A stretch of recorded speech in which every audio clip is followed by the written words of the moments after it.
Welcome back to Bottom Line. Retailers are reporting May sales, and nearly 3 out of 5 missed analyst estimate. Gap sales are down 4%.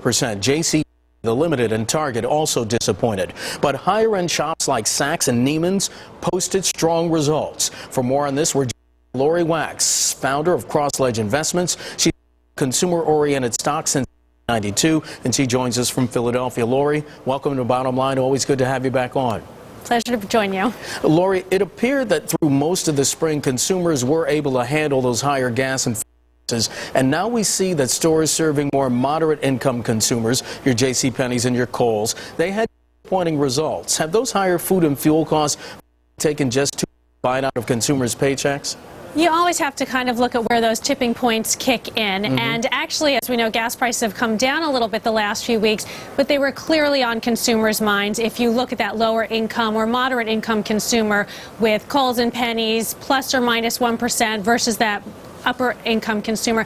There are a few other things that we could point to. The weather wasn't great the first few weeks. There was a very shortened season between Easter and Mother's Day this year. But it really seems, if you look at all of the factors, that gas prices being up 35% year over year has really started to work its way through the economy. Lori, at first glance, it appears that warehouse clubs like Costco and BJ's had good numbers. But that doesn't tell the whole story, does it? No, if you look beneath it, I mean, Costco's number looks eye-popping, up 13%, but if you take out gas, they're still up a strong 6%, but it kind of skews the numbers. So if you see analyst numbers putting out that the month was up 6% overall, a lot of monthly reporters have pulled out. They're not reporting every month like the Walmarts of the world and Abercrombie and Fitch, so they really can disproportionately skew it, and so the numbers probably aren't quite as strong as the numbers that you're seeing. Interestingly, they have done well by consumers going to Costco and BJ's to fill up their tanks with the lowest fuel around. That's really the clubs as well. We were just talking about high-end a moment ago. Neiman's, Nordstrom posting strong numbers. Last month, I spoke to Pam Danziger. She's the president of Unity Marketing. She told me the numbers tell us more about how companies are managing their businesses do about the spending habits of consumers. How well have these stores adapted to the economic environment? You know, a year ago, we were hearing a lot about them bringing some more entry price points into their stores, but that seems to have gone by the wayside. They did manage the inventory cost over the past year. So customers realized if I want to go and buy it, it's not necessarily going to be there. When it gets marked down, it might not even be there. So there's more of a sense of urgency to shop at these stores. But these numbers have been so strong across the board that you have to think that that consumer is in a better frame of mind. There's more stock market wealth there. You even look at a company like Tiffany's, North American sales up 17% in their last quarter. A better frame of mind and a better situation financially, no doubt. Exactly. Talk to me about what today's numbers mean then for the shopping season and for that back-to-school period starting in August. We should mention also cotton prices are on the rise, and that means that clothes are going to cost more. And that's really the hot issue that we will see how it plays out over the next few months. Companies have been saying that the real price increases will hit in the back half of the year because that's when their higher cost products have come in terms of the cotton going up that much. They've been saying that they've been testing prices and that the customer's been kind of accepting it.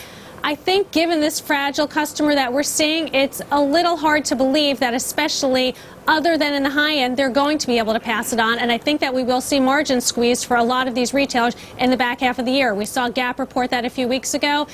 Same with Aeropostale. So I think there will be more to come here, unfortunately. And Lori, speaking of more to come, tomorrow that non-farm payrolls number comes out. Does that mean that these numbers are going to get skewed even more? Well, recent noise there has not sounded that good. There have been, going back over the past 6 months or so, a nice steady improvement there. And clearly that's been something that's worked in the consumer's favor. If this doesn't look that good, you're going to just get that much more nervous than we already are right now. You know, interestingly enough, because we were talking about U.S. auto sales, and if you'll allow me, I'm going to try to draw an arc here, because what we're seeing is a lot of makers offering discounts and sales, but then commodity prices start to rise, and then they have to pull those discounts back, and whatever little discretionary income had, now that goes by the wayside as well. Are we seeing some sort of a parallel in what's in what's going on in the sector and in retail?